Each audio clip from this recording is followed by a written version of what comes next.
लोकाभिरामं रणरङ्गधीरं राजीवनेत्रं रघुवंशनाथं कारुण्यरूपं करुणाकरन्तं श्रीरामचन्द्रं शरणं प्रपद्ये।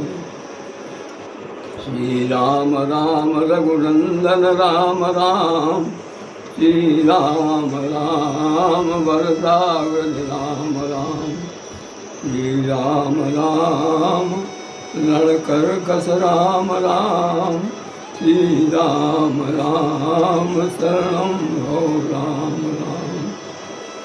प्रेम सूर्य सियावर रामचंद्र भगवान की जय, सद्गुरु भगवान की जय। रघुपति के चरित्र अपारा, और कामति मोह निरत संसारा।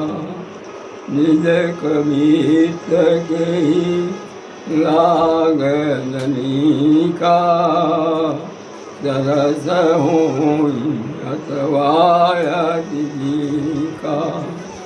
जो बालक का तो तरिबाता, सुनहि मुदित मन हेतु माता।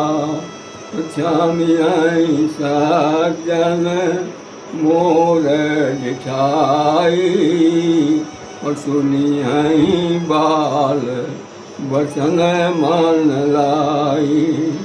निज जन जानी स्नेह समेता, और बैठी शांत हुई सुनहु सचेता।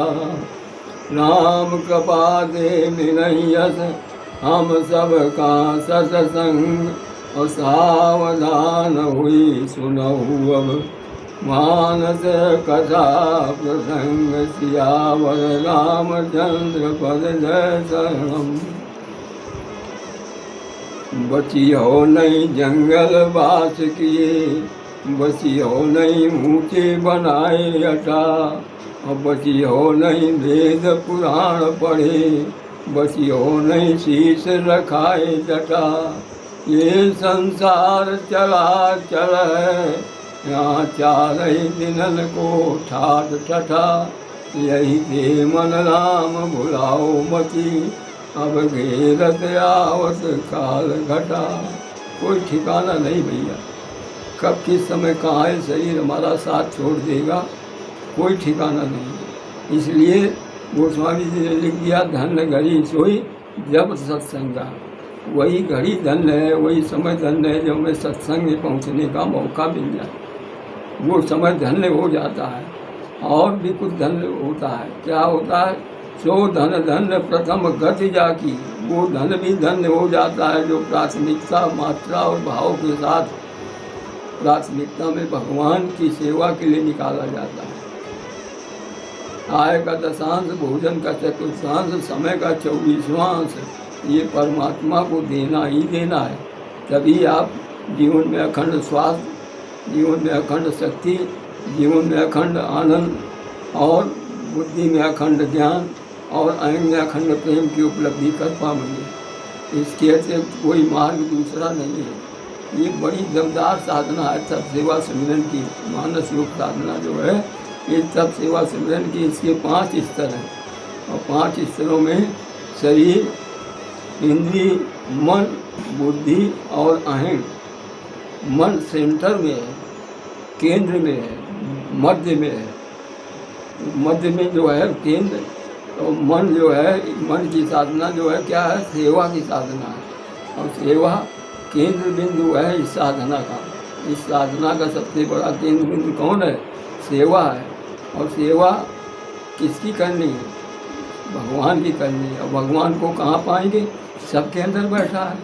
इसलिए सबकी सेवा, सबका प्यार मिले, और भगवान का ही हृदय में विश्वास हो, और हृदय में दिमाग में उसी का सहारा हो, तभी आपका काम बन पाएगा। इसलिए शरीर के स्तर की साधना है तप। इससे शरीर और इंद्रिय दोनों दुरुस्त होते हैं। शरीर में विकार जब बढ़ जाते हैं तो रोग आ जाते हैं। और विकार कहाँ से आते हैं? भोगा न भुगता वयमेव भुगता। भोगों को हमने नहीं भोगा, भोगों ने हमें ही भोग लिया। जब तक आपकी लालसा ये है कि भोजन शक्ति देता है, तब तक भोजन आप जरूरत से पहले आवश्यकता से अधिक लेते ही रहेंगे। और उसका परिणाम क्या होगा कि आपके अंदर मल टिक जाएगा। और जब मल टिक जाएगा तो मल टिकने के बाद वो उसको जलाने के लिए टेम्परेचर सबसे पहले आता है। सबसे पहले क्या आता है? बुखार आ जाएगा आपको। तो आप समझेंगे कि दवा से भाग जाएगा। दवा देती है थोड़ी देर के लिए राहत तो दे देगी, लेकिन वो भागेगा नहीं। फिर विषय कुपथ पाई अंकुरी, जैसे कुपथ थोड़ा सा भी हुआ वो अंकुरित फिर हो जाएगा, फिर आ जाएगा। और आप जब देखते हैं कि वर्ष में 2 नवरात्रें आती हैं। एक आती है नवरात्रि जब हम सर्दी से गर्मी की ओर जा रहे होते हैं, जो अब आने वाली है आगे, हैं। और एक नवरात्रि आती है जब हम सर्दी से गर्मी की ओर जा रहे होते हैं। तो गर्मी से सर्दी की ओर जाने वाली नवरात्रि वो आने वाली है, और सर्दी से गर्मी की तरफ जाने वाली नवरात्र बीत चुकी है। और इन नवरात्रों में आप देखते होंगे कि आपके सामने जो डॉक्टर लोग हैं उनकी चांदी होती है, उनकी सहालक होती है। एक तरीके से उनके यहाँ बड़ी भीड़ इकट्ठा होती है। क्यों? क्योंकि ऋतु परिवर्तन में अधिकतर लोग रोगी हो जाते हैं। और आप यदि साधना को द्वारा दृढ़ता से इसका पालन कर रहे हैं तो निश्चित रूप से आप कभी रोगी नहीं होंगे।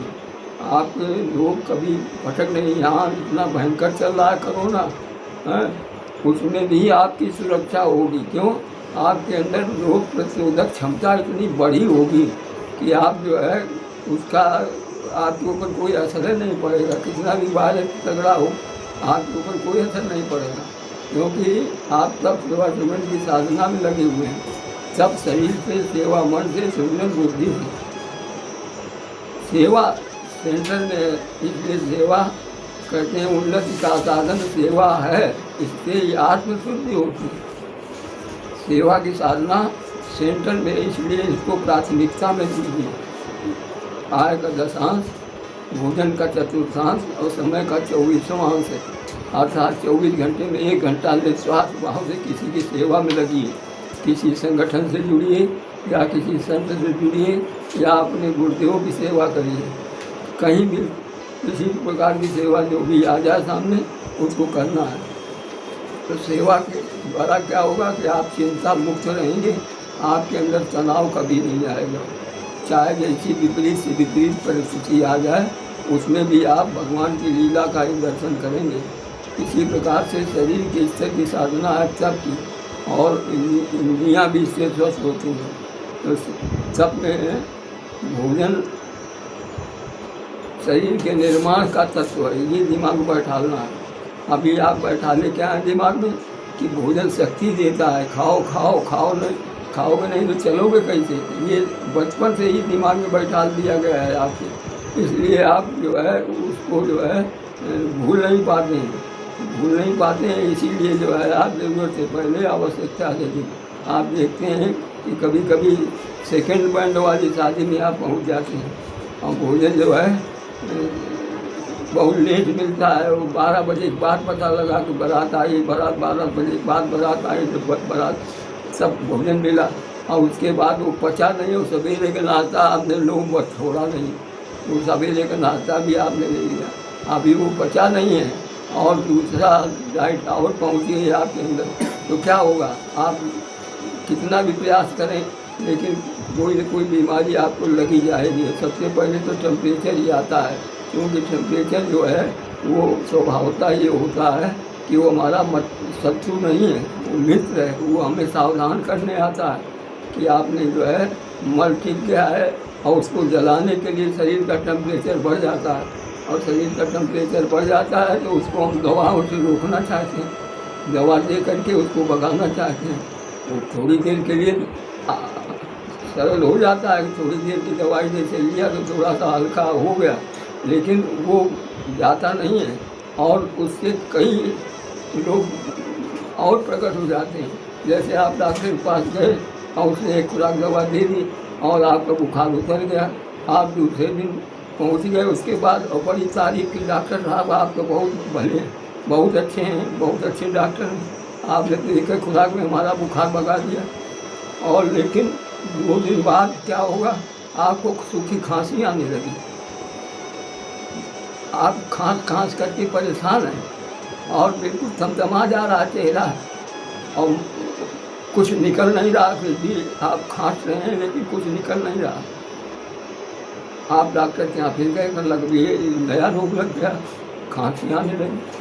कहने लग कोई बात नहीं, चिंता मत करो, अभी मैं सिरप दे रहा हूँ, ये सिरप ले जाओ और इसको पियो 3 बार दिन भर में।